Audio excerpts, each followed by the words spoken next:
Islamic short status کو subscribe کریں، like کریں، کمنٹ کریں اور شیئر کریں۔ بیل آئیکن کو دبانا مت بھولیں۔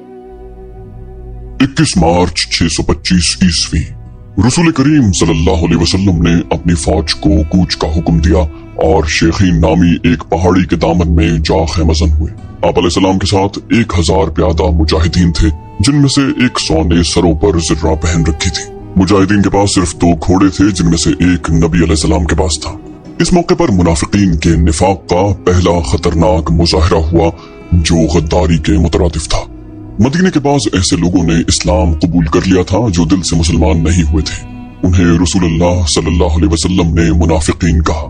کسی کے متعلق یہ معلوم کرنا کہ وہ سچا مسلمان ہے یا منافق بہت مشکل تھا۔ جب مجاہدین مدینے سے شیخین کی پہاڑی کی طرف کوچ کرنے لگے تو ایک با اثر آدمی جس کا نام عبداللہ بن ابی تھا، رسول کریم صلی اللہ علیہ وسلم سے اس بحث میں الجھ گیا کہ قریش کا لشکر 3 گنا ہے، اس لیے مدینے سے باہر جا کر لڑنا نقصان دہ ہوگا۔ آپ علیہ السلام نے مجاہدین کے دوسرے سرداروں سے رائے لی تو اکثریت نے یہ کہا کہ شہر سے باہر لڑنا زیادہ بہتر ہوگا۔ آپ علیہ السلام عبداللہ بن ابی کے ہی ہم خیال تھے، لیکن آپ علیہ السلام نے اکثریت کا فیصلہ ہی منظور کیا اور کوچ کا حکم دے دیا۔ عبداللہ بن ابی نے شہر سے باہر جانے سے انکار کر دیا۔ اس کے پیچھے ہٹنے کی دیر تھی کہ لشکر میں سے 300 آدمی پیچھے ہٹ گئے۔ پتہ چلا کہ یہ سب منافقین تھے اور عبداللہ ان کا سردار تھا۔ اب 3000 کے مقابلے میں مجاہدین کی نفری صرف 700 رہ گئی۔ رسول اللہ صلی اللہ علیہ وسلم دل برداشتہ نہ ہوئے اور 700 ہی کو لے کر کوہ احد کے دامن میں شیخین کے مقام پر مجاہدین کو جنگی ترتیب میں کر دیا۔ خالد نے ایک بلند ٹیکری پر کھڑے ہو کر مسلمانوں کی ترتیب دیکھی اور اس نے اپنے سالار ابو سفیان کو بتا کر اپنے دستے کی جگہ طے کر لی۔ رسول اکرم صلی اللہ علیہ وسلم نے مجاہدین کو کم و بیش 1000 گز لمبائی میں پھیلا دیا۔ پیچھے وادی تھی، مجاہدین کے ایک پہلو کے ساتھ پہاڑی تھی، لیکن دوسرے پہلو پر کچھ نہیں تھا۔ اس پہلو کو مضبوط رکھنے کے لیے رسول اکرم صلی اللہ علیہ وسلم نے 50 تیر اندازوں کو قریب کی ایک ٹیکری پر بٹھا دیا۔ ان تیر اندازوں کے کمانڈر عبداللہ بن جبیر تھے۔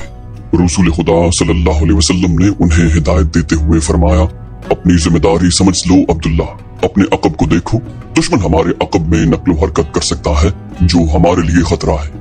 دشمن کے پاس گھڑ سوار زیادہ ہیں، وہ ہمارے پہلو پر گھڑ سواروں سے حملہ کر سکتا ہے۔ اپنے تیر اندازوں کو گھڑ سواروں پر مرکوز رکھو، پیادوں کا مجھے کوئی ڈر نہیں۔ تقریباً تمام مستند مورخین، جن میں ابن ہشام اور واقدی خاص طور پر قابل ذکر ہیں، لکھتے ہیں کہ رسول کریم صلی اللہ علیہ وسلم نے عبداللہ بن جبیر کو واضح الفاظ میں کہا تھا، ہمارا عقب صرف تمہاری بیداری اور مستعدی سے محفوظ رہے گا، تمہاری ذرا سی کوتاہی بھی ہمیں بڑی ذلت آمیز شکست دے سکتی ہے۔ یاد رکھو عبداللہ، اگر تم دشمن کو بھاگتے ہوئے اور ہمیں فتح یاب ہوتے ہوئے دیکھ لو تو بھی اس جگہ سے نہ ہلنا۔ اگر دیکھو کہ ہم پر دشمن کا دباؤ بڑھ گیا ہے اور تمہیں ہماری مدد کے لیے پہنچنا چاہیے تو بھی یہ جگہ نہ چھوڑنا۔ پہاڑی کی یہ بلندی دشمن کے قبضے میں نہیں جانی چاہیے، یہ بلندی تمہاری ہے، وہاں سے تم نیچے اس تمام علاقے کے حکمران ہوگے جہاں تک تمہارے تیر اندازوں کے تیر پہنچیں گے۔ خالد بن ولید نے مسلمانوں کی ترتیب دیکھی اور ابو سفیان کو بتایا کہ مسلمان کھلے میدان کی لڑائی نہیں لڑیں گے۔ ابو سفیان کو اپنی کثیر نفری پر ناز تھا، وہ چاہتا تھا کہ لڑائی کھلے میدان میں یعنی لامحدود محاذ پر ہو تاکہ وہ اپنے پیادوں اور گھوڑوں کی افراد سے مجاہدین اسلام کو کچل ڈالے۔ خالد بن ولید کو اپنے باپ نے جنگی چالوں کی تربیت بچپن سے دینی شروع کر دی تھی۔ دشمن پر بے خبری میں پہلو یا عقب سے جھپٹنا اور دشمن کو چکر دے دے کر مارنا، اپنے دستوں کی تقسیم اور ان پر کنٹرول اس کی تربیت میں شامل تھا جو اسے باپ نے دی تھی۔ اس نے تجربہ کار سردار کی نگاہوں سے مجاہدین کی ترتیب دیکھی تو اس نے محسوس کیا کہ مسلمان فن حرب کے کمالات دکھا سکتے ہیں۔ ابو سفیان اپنی فوج کو مسلمانوں کے بالمقابل لے گیا۔ اس نے گھڑ سواروں کو مسلمانوں کے پہلوؤں پر حملہ کرنے کے لیے بھیجا۔ ایک پہلو پر خالد اور دوسرے پر اکرمہ تھے، دونوں کے ساتھ 100 گھڑ سوار تھے۔ تمام گھڑ سواروں کا کمانڈر عمرو بن الاس تھا۔ پیادوں کے آگے ابو سفیان نے 100 تیر انداز رکھے۔ قریش کا پرچم طلحہ بن ابو طلحہ نے اٹھا رکھا تھا۔ اس زمانے کی جنگوں میں پرچم کو دل جیسی اہمیت حاصل تھی۔ پرچم کے گرنے سے فوج کا حوصلہ ٹوٹ جاتا اور بھگدڑ مچ جاتی۔ قریش نے جنگ کی ابتدا اس طرح کی کہ ان کی صفوں سے ایک شخص ابو عامر فاسق آگے ہو کر مجاہدین کے قریب چلا گیا۔ اس کے پیچھے قریش کے غلاموں کی کچھ تعداد بھی تھی۔ ابو عامر مدینے کا رہنے والا تھا، وہ قبیلہ اوس کا سردار تھا۔ جب رسول کریم صلی اللہ علیہ وسلم مکہ سے ہجرت کر کے مدینہ گئے تو ابو عامر نے قسم کھا لی تھی کہ وہ آپ علیہ السلام کو اور تمام مسلمانوں کو مدینے سے نکال کر دم لے گا۔ اس پر ایک بڑی ہی حسین یہودن کا اور یہودیوں کے مال و دولت کا طلسم طاری تھا۔ یہودیوں کی اسلام دشمن کارروائیاں زمین دوز ہوتی تھی۔ بظاہر انہوں نے مسلمانوں کے ساتھ دوستی اور فرمانبرداری کا معاہدہ کر رکھا تھا۔ ابو عامر انہی کے ہاتھ میں کٹھ پتلی بنا ہوا تھا، لیکن ان یہودیوں نے اسے قریش کا دوست بنا رکھا تھا۔ اب مجاہدین قریش کے خلاف لڑنے کے لیے مدینہ سے نکلے تو ابو عامر قریش کے پاس چلا گیا۔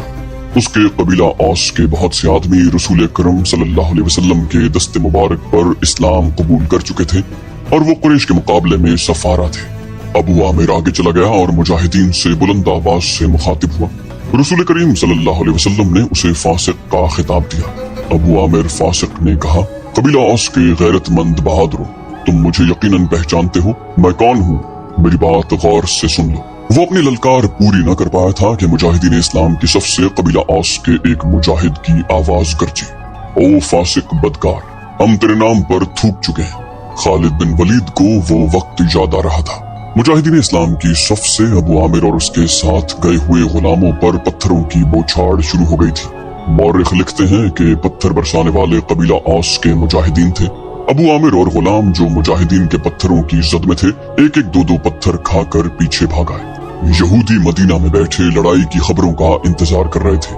جس یہودن کے طلسم میں ابو عامر گرفتار تھا وہ اپنی کامیابی کی خبر سننے کے لیے بےتاب تھی۔ اسے بھی معلوم نہ تھا کہ اس کے حسن و جوانی کے طلسم کو مسلمانوں نے سنسار کر دیا ہے۔ ابو عامر فاسق کے اس واقعے سے پہلے وہ عورتیں جو قریش کے لشکر کے ساتھ گئی تھی، لشکر کے درمیان کھڑی ہو کر سریلی آوازوں میں ایسے گیت گا رہی تھی جن میں بدر میں مارے جانے والے قریش کا ذکر ایسے الفاظ میں، ایسی طرز میں کیا گیا تھا کہ سننے والوں کا خون کھولتا اور رونگٹے کھڑے ہو جاتے۔ ان عورتوں میں سے ایک دو نے جوشیلی تقریر کی صورت میں بھی قریش کے خون کو گرمایا۔ عورتوں کو پیچھے چلے جانے کا حکم ملا تو ابو سفیان کی بیوی ہند نے ایک گھوڑے پر سوار ہو کر ایک گیت گانا شروع کر دیا۔ اس کی آواز بلند تھی اور اس میں سوز بھی تھا۔ تاریخ لکھنے والوں نے اس گیت کے پورے اشعار قلم بند نہیں کیے۔ انہوں نے لکھا ہے کہ یہ گیت فحش تھا جس میں مرد و عورت کے درپردہ تعلقات کا ذکر تھا۔ اشعار جو تاریخ میں آئے ہیں وہ اس طرح ہیں۔ ان میں جس عبدالدار کا نام آتا ہے یہ بنو عبدالدار ہے۔ بنو امیہ اسی کی ایک شاخ تھی۔ بنو عبدالدار قریش کا بہت اونچا خاندان تھا۔ وہ بولی، عبدالدار کے سپوتوں، ہمارے گھرانوں کے پاسبانوں، ہم رات کی بیٹیاں ہیں، ہم تکیوں کے درمیان حرکت کیا کرتے ہیں، اس حرکت میں لطف اور لذت ہوتی ہے۔ تم دشمن پر چڑھ دوڑے تو ہم تمہیں اپنے سینوں سے لگا لیں گے، تم بھاگ آئے تو ہم تمہارے قریب نہیں آئیں گی۔ اس کے بعد ابو عامر فاسق پر مجاہدین اسلام کی طرف سے سنگباری ہوئی اور اس کے فوراً بعد قریش نے مجاہدین پر تیر پھینکنے شروع کر دیے۔ مجاہدین نے اس کے جواب میں تیر برسائے۔ خالد بن ولید اپنے پہلو والے مسلمانوں کے پہلو پر حملہ کرنے کے لیے اپنے 100 سواروں کے ساتھ تیزی سے بڑھے۔ اسے معلوم نہ تھا کہ بلندی پر تیر انداز چھپے بیٹھے۔ اس کے سوار بے دھڑک چلے آ رہے تھے۔ راستہ ذرا تنگ تھا، سواروں کو آگے پیچھے ہونا پڑا۔ خالد بن ولید سوچ سمجھ کر اپنے سوار دستے کو اس پہلو پر لائے تھے۔ اپنے باپ کی تربیت کے مطابق اسے بڑی خود اعتمادی سے توقع تھی کہ وہ ہلہ بول کر مسلمانوں کو اس پوزیشن میں لے آئے گا کہ وہ پسپا ہو جائیں گے اور اگر جم کر نہ لڑے تو قریش کے گھوڑوں تلے کچلے جائیں گے۔ مگر مسلمانوں کے پہلو سے اس کے سوار ابھی دور ہی تھے کہ اوپر سے تیر اندازوں نے اس کے اگلے سواروں کو نہ آگے جانے کے قابل چھوڑا نہ وہ پیچھے ہٹنے کے قابل رہے۔ ایک ایک سوار کئی تیر کھا کر گرا اور جن گھوڑوں کو تیر لگے انہوں نے خالد کے سوار دستے کے لیے قیامت بپا کر دی۔ پیچھے والے سواروں نے گھوڑے موڑے اور پسپا ہو گئے۔ ادھر قریش کی عورتوں نے دف اور ڈھولک کی تھاپ پر وہی گیت گانا شروع کر دیا جو ہند نے اکیلے گایا تھا۔ عبدالدار کے سپوتوں، ہم رات کی بیٹیاں ہیں، ہم تم تکیوں کے درمیان۔ مورخ واقعی لکھتا ہے کہ عربی جنگجوؤں کے اس وقت کے رواج کے مطابق ایک ایک جنگجو کے لڑنے کا مرحلہ آیا۔ سب سے پہلے قریش کے پرچم بردار طلحہ بن ابو طلحہ نے آگے جا کر مجاہدین اسلام کو للکارا کہ اس کے مقابلے کے لیے کسی کو آگے بھیجو۔ حضرت علی رضی اللہ عنہ نے تند ہوا کے جھونکے کی طرح آگے آ کر کہا، آ میرے دین کے دشمن، میں آتا ہوں تیرے مقابلے میں۔ طلحہ اپنے قبیلے کا پرچم تھامے تلوار لہراتے ہوئے بپھرا ہوا آیا، مگر اس کا وار ہوا کو چیرتا ہوا گزر گیا۔ وہ ابھی سنبھل ہی رہا تھا کہ حضرت علی رضی اللہ عنہ کی تلوار نے اسے ایسا گہرا زخم لگایا کہ پہلے اس کا پرچم گرا،